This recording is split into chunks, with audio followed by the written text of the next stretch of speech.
Hey everybody, and Tony here with a review of Mozart's The Magic Flute with conductor Evan Rochester, which was live from the Metropolitan Opera House. And this particular version of The Magic Flute is the English language abridged version for families as part of the Met's tradition to present this. What I noticed about this particular version of The Magic Flute is that there are some cuts in the music, most notably that of the duet between Papageno and Pamina by Menon, and of course the duets between the priests and the two armed men.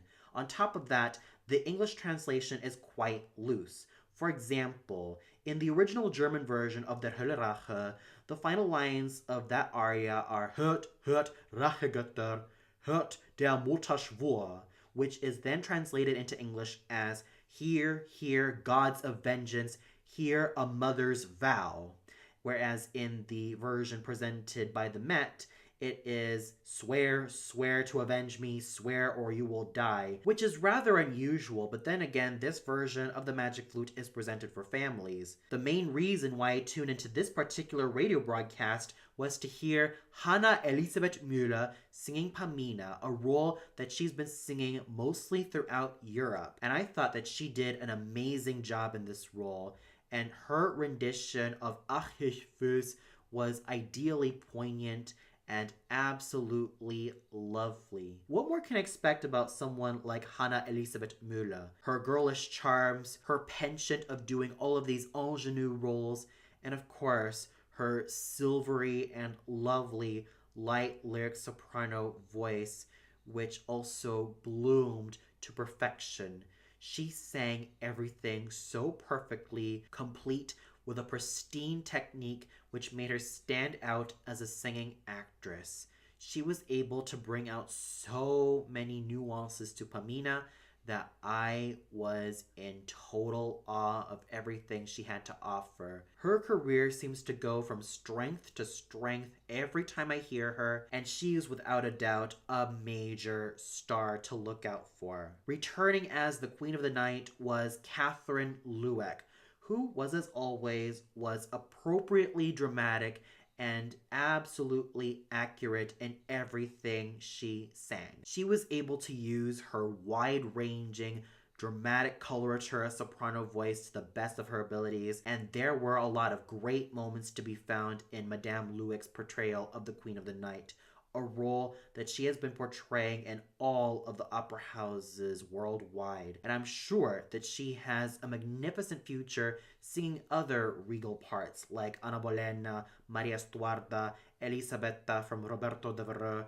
Vitellia from La Clemenza di Tito, Elettra from Idomeneo, Isabelle from Robert le Diable, Marguerite de Valois from Les Huguenots, and even that of Giovanna d'Arco by Verdi and Giselda from I Lombardi, and of course, Luisa Miller also by Verdi. She has a brilliant future singing these meteor dramatic coloratura soprano parts, and I'm sure that she will definitely be an absolute star in all of these slightly more dramatic parts. I cannot wait to see where her career will go from here. And returning as Papagena was Ashley Emerson, who was, as always, lovely in her portrayal, all thanks to that light and lovely soprano voice, and of course, her pristine penchant for portraying all of these ingenue characters.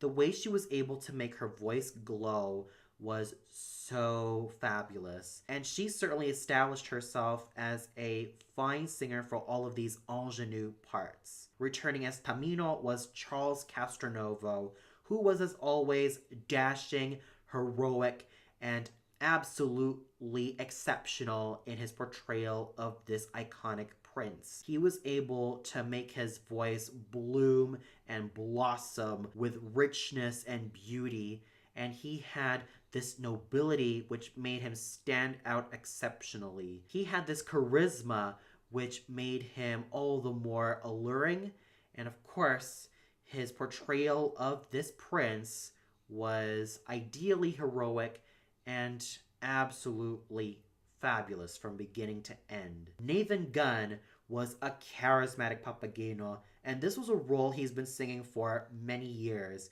and he was able to find a lot of interesting nuances to make this character all the more lovable and all the more lively.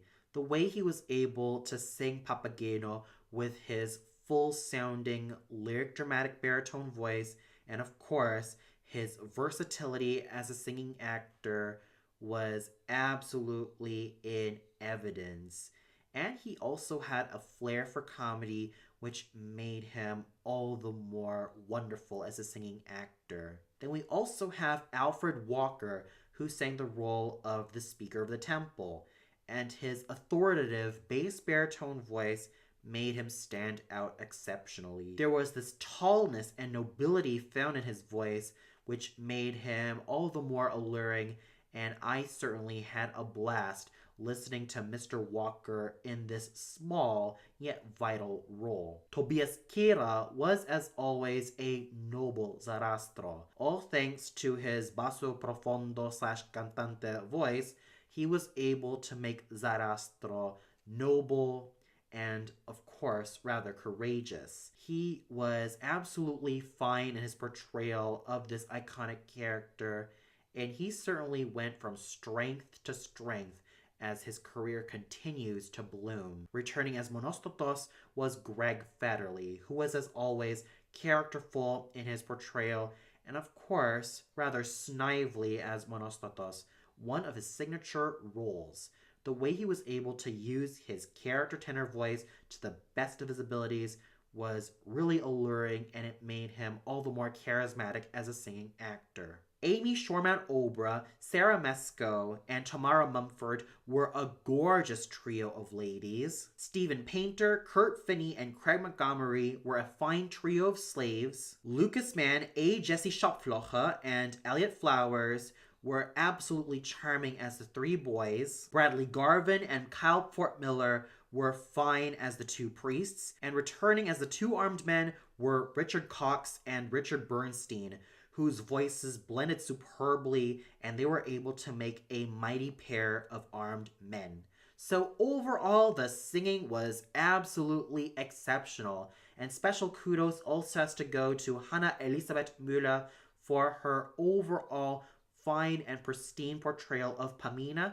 And of course, when listening to her singing in English, I thought it was flawless. The way she was able to pronounce certain words, and she was able to do an overall great job from beginning to end. And the conducting done by Evan Rogister was absolutely fabulous. He paid close attention to the text, and everyone went together, from the chorus to the orchestra and to all the singers. So overall, what a great time I had with this abridged version of the Magic Flute, with exceptional singing headed by Hanna-Elisabeth Müller as Pamina, and of course, fine conducting done by Evan Rogister. This is a definite must listen. And for those of you who heard this particular radio broadcast of the Magic Flute, what'd you think of it? Did you feel like Hanna-Elisabeth Müller stole the show as Pamina?